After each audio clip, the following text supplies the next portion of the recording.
The phantom slowly, gravely, silently approached. When it came near him, Scrooge bent down upon his knee, for in the very air through which the spirit moved, it seemed to scatter gloom, mystery. It was shrouded in a deep black garment which concealed its head, its face, its form, and left nothing of it visible save one outstretched hand. But for this, it would have been difficult to detach its figure from the night and separate it from the darkness by which it was surrounded. He felt that it was tall and stately when it came beside him, and that its mysterious presence filled him with sudden dread. He knew no more, for the spirit neither spoke nor moved. "I am in the presence of the ghost of Christmas yet to come," said Scrooge. The spirit answered not, but pointed onward with his hand. "You are about to show me shadows of the things that have not happened, but will happen in the time before us," Scrooge pursued. "Is that so, spirit?" The upper portion of the garment was contracted for an instant in its folds, as if the spirit had inclined its head. That was the only answer he received. Although well used to ghostly company by this time, Scrooge feared the silent shape so much his legs trembled beneath him, and he found that he could hardly stand when he prepared to follow it. The spirit paused a moment as if observing his condition, giving him time to recover. But Scrooge was all the worse for this. It thrilled him with a vague, uncertain horror to know that behind the dusky shroud there were ghostly eyes intently fixed upon him, while he stretched his own to the utmost, could see nothing but a spectral hand in one great heap of black. "Ghost of the future," he exclaimed, "I fear you more than any spectre I have seen. But as I know your purpose is to do me good, and as I hope to live to be another man from what I was, I am prepared to bear you company, and do it with a thankful heart. Will you not speak to me?" He gave him no reply. The hand was pointed straight before them. "Lead on," said Scrooge. "Lead on. The night is waning fast, and it is precious time to me, I know. Lead on, spirit." The phantom moved away as it had come towards him. Scrooge followed in the shadow of its dress, which bore him up, he thought, and carried him along. They scarcely seemed to enter the city, for the city rather seemed to spring up about them. But there they were in the heart of it, on 'change amongst the merchants. The spirit stopped beside one little knot of businessmen.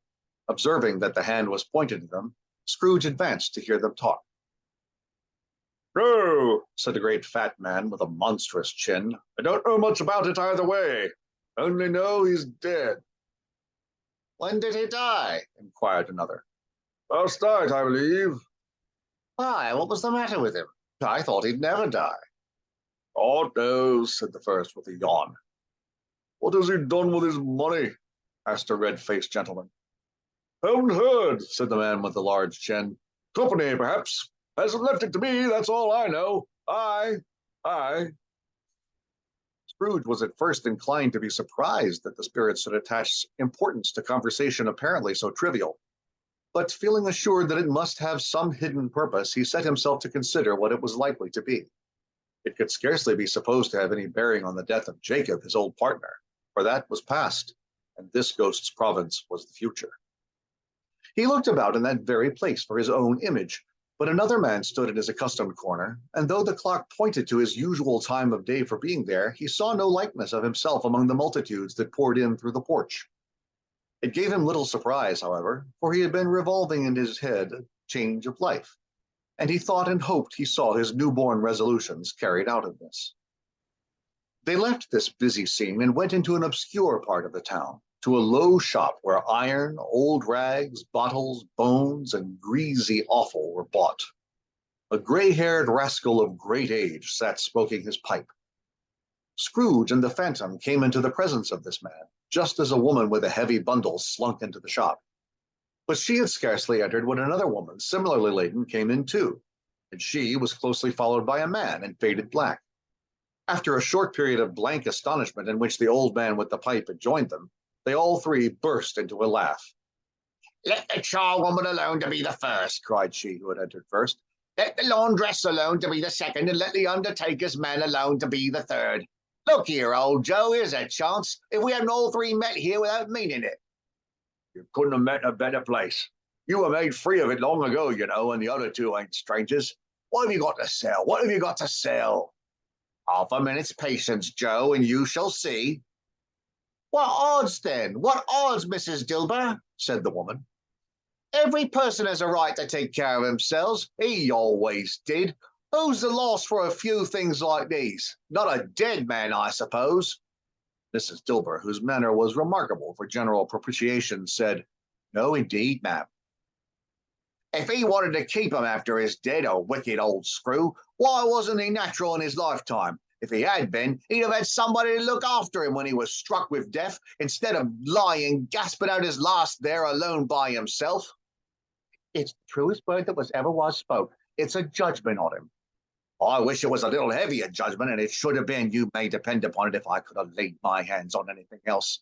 Open that bundle, old Joe, and let me know the value of it. Speak out plain. Not afraid to be the first, nor afraid for them to see it. We know pretty well we were helping ourselves before we met here, I believe. It's no sin. Open the bundle, Joe. But the gallantry of her friends would not allow of this, and the man in faded black, mounting the breach first, produced his plunder. It was not extensive. A seal or two, pencil case, pair of sleeve buttons, and a brooch of no great value were all. They were severally examined and appraised by old Joe, who chalked the sums he was disposed to give for each upon the wall, and added them up into a total when he found there was nothing more to come. That's your account, said Joe, and I wouldn't give another sixpence if I was to be boiled for not doing it. Who's next? Mrs. Dilber was next. Sheets and towels, a little wearing apparel, 2 old-fashioned silver teaspoons, a pair of sugar tongs, and a few boots. Her account was stated on the wall in the same manner. I always give too much to ladies. It's a weakness of mine, and that's the way I ruin myself, said old Joe. That's your account. If you asked me for another penny and made it an open question, I repent of being so liberal and knock off half a crown. Now undo my bundle, Joe, said the first woman. Joe went down on his knees for the greater convenience of opening it, and having unfastened a great many knots, dragged out a huge and heavy roll of some dark stuff. What do you call this? Said Joe. Bed curtains. Ah, said the woman, laughing and leaning forward on her crossed arms. Bed curtains. You don't mean to say you took 'em down, rings and all, with him lying there, said Joe. Yes, I do, replied the woman, and why not? You were born to make your fortune, said Joe, and you'll certainly do it. I certainly shan't hold my hand when I can get anything in it by reaching it out for the sake of such a man as he was, I promise you, Joe, returned the woman coolly. Don't drop that oil upon the blankets now. His blankets? Asked Joe. Whose else's do you think? Replied the woman. He isn't likely to take cold without 'em, I dare say. I hope he didn't die of anything catching, eh? Said old Joe, stopping in his work and looking up. Don't you be afraid of that, returned the woman. I ain't so fond of his company that I'd loiter about him for such things if he did. Ah, you may look through that shirt till your eyes ache, but you won't find a hole in it nor a threadbare place. It's the best he had, and a fine one, too. They'd have wasted it if it hadn't been for me. Well, what do you call wasting of it? Asked old Joe. Putting it on him to be buried in, I'm sure, replied the woman with a laugh. Somebody was fool enough to do it, but I took it off again. If calico ain't good enough for such a purpose, it isn't good enough for anything. It's quite as becoming to the body. He can't look uglier than he did in that one.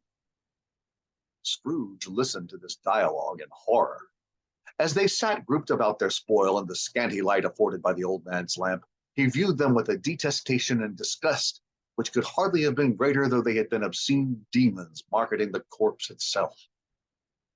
Ha, ha! Laughed the same woman when old Joe, producing a flannel bag with money in it, told out their several gains upon the ground. This is the end of it, you see. He frightened everyone away from him when he was alive to profit us when he was dead. Ha, ha! Spirit, said Scrooge, shuddering from head to foot. I see, I see. The case of this unhappy man might be my own. My life tends that way now. Merciful heaven, what is this? The scene had changed. Now he almost touched the bare, uncurtained bed. A pale light rising in the outer air fell straight upon this bed, and on it, unwatched, unwept, uncared for, was the body of this plundered, unknown man. Scrooge glanced towards the phantom. Its steady hand was pointed to the head. The cover was so carelessly adjusted that the slightest raising of it, the motion of a finger upon Scrooge's part, would have disclosed the face. He thought of it, felt how easy it would be to do, and longed to do it, but had no more power to withdraw the veil than to dismiss the spectre at his side. "Spirit," he said, "this is a fearful place. In leaving it, I shall not leave its lesson, trust me. Let us go." Still the ghost pointed with an unmoved finger to the head. "I understand you," Scrooge returned, "and I would do it if I could, but I have not the power, Spirit, I have not the power." Again, it seemed to look at him. "If there is any person in the town who feels emotion caused by this man's death," said Scrooge, quite agonized, "show that person to me, Spirit, I beseech you." The phantom spread its dark robe before him for a moment like a wing, and withdrawing it, revealed a room by daylight where a mother and her children were. She was expecting someone with anxious eagerness, for she walked up and down the room, started at every sound, and looked out from the window, glanced at the clock, tried but in vain to work with her needle, and could hardly bear the voices of the children in their play.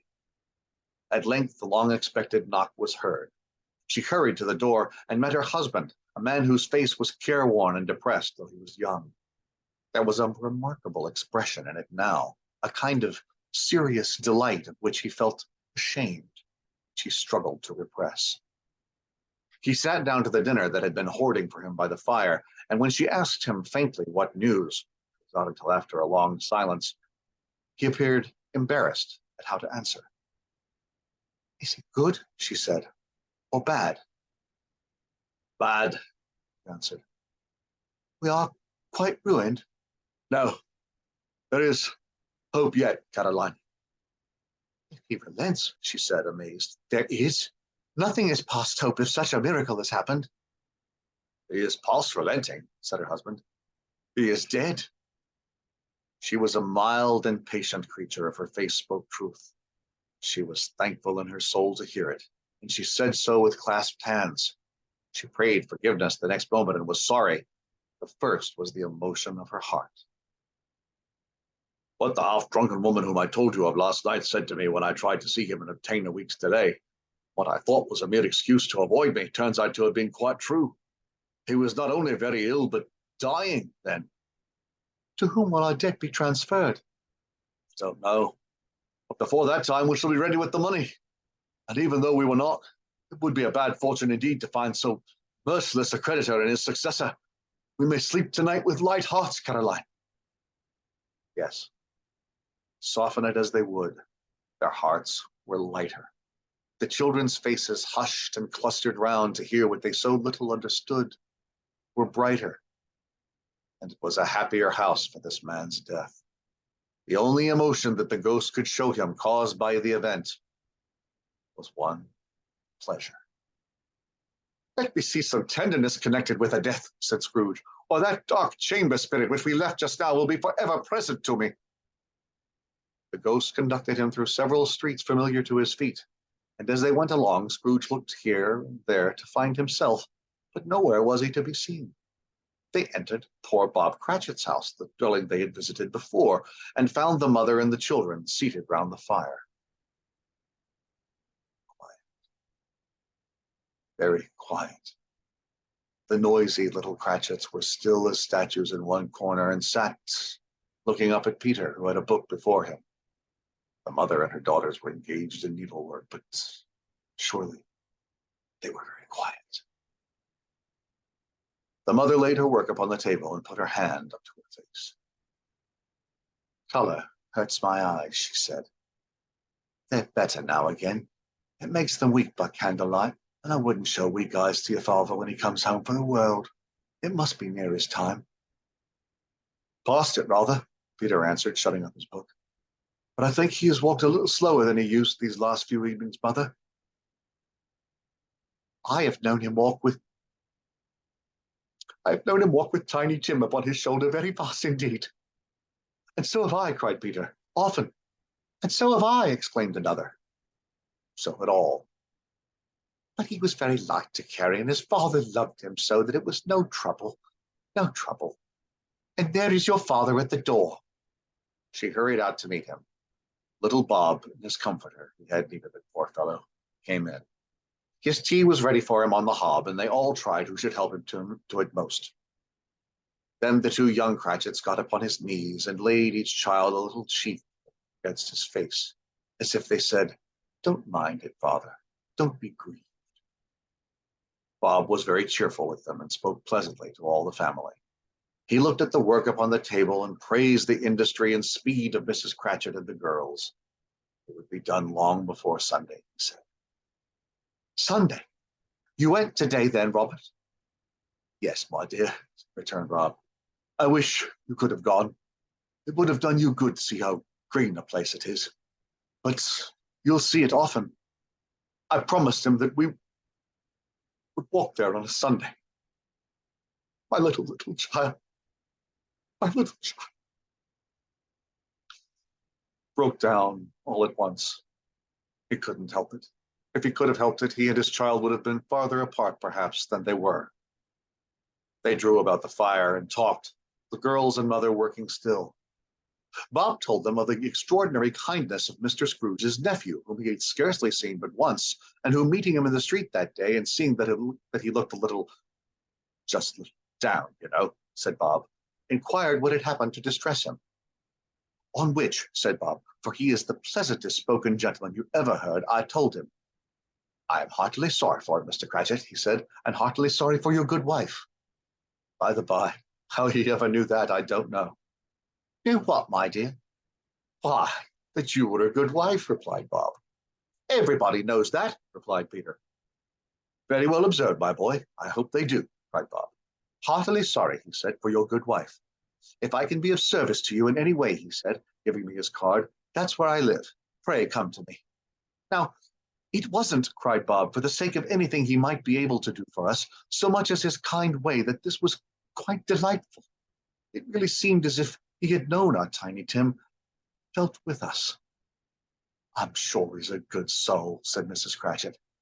"You would be surer of it, my dear," returned Bob, "if you saw and spoke to him. I shouldn't be at all surprised, mark what I say, if he got Peter a better situation." "Only hear that, Peter," said Mrs. Cratchit. "And then," cried one of the girls, "Peter will be keeping company with someone and setting up for himself." "Get along with you," retorted Peter, grinning. "It's just as likely as not," said Bob, "one of these days, though there's plenty of time for that, my dear. But however, and whenever we part from one another, I am sure we shall none of us forget poor Tiny Tim. Shall we? Or this first parting that there was among us?" "Never, father," cried they all. "And I know," said Bob, "I know, my dears, that when we recollect how patient and how mild he was, although he was a little child, we shall not quarrel easily among ourselves and forget poor Tiny Tim in doing it." "No, never, father," they all cried again. "I'm very happy," said little Bob. "I'm very happy." Mrs. Cratchit kissed him, his daughters kissed him, the two young Cratchits kissed him, and Peter and himself shook hands. "Spectre," said Scrooge, "something informs me that our parting moment is at hand. I know it, but I know not how. Tell me what man that was whom we saw lying dead." Ghost of Christmas yet to come conveyed him to a dismal, wretched, ruinous churchyard. Here, then, the wretched man whose name he had now to learn lay underneath the ground. It was a worthy place, walled in by houses, overrun by grass and weeds, the growth of vegetation's death, not life, choked up with too much burying, fat with repleted appetite. The spirit stood among the graves and pointed down to one. He advanced towards it, trembling. The phantom was exactly as it had been. He dreaded that he saw a new meaning in its solemn shape. "Before I draw any nearer to the stone to which you point, answer me one question. Are these the shadows of the things that will be, or are they the shadows of things that may be only?" Still the ghost pointed downward to the grave by which it stood. "Men's courses will foreshadow certain ends to which, if persevered in, they must lead. But if the courses be departed from, the ends will change. Say it is thus with what you show me." The spirit was immovable as ever. Scrooge crept towards it, trembling as he went. Following the finger, read upon the stone of the neglected grave his own name, Ebenezer Scrooge. Am I that man who lay upon the bed? He cried upon his knees. His finger pointed from the grave to him and back again. No, spirit! Oh, no! No! His finger still was there. Spirit! He cried, tightly clutching at its robe. Hear me! I am not the man I was. I will not be the man I must have been but for this intercourse. Why show me this if I am past all hope? For the first time, the hand appeared to shake. Good spirit, he pursued, as down upon the ground he fell before it, assure me that I may yet change these shadows you have shown me by an altered life. The kind hand trembled. I will honor Christmas in my heart and try to keep it all the year. I will live in the past, the present, and the future. The spirits of all three shall strive within me. I will not shut out the lessons that they teach. Oh, tell me I may sponge away the writing on this stone. In his agony, he caught the spectral hand. It sought to free itself, but he was strong in his entreaty and detained it. The spirit, stronger yet, repulsed him. Holding up his hands in a last prayer to have his fate reversed, he saw an alteration in the phantom's hood and dress. It shrunk, collapsed, and dwindled down into a bedpost.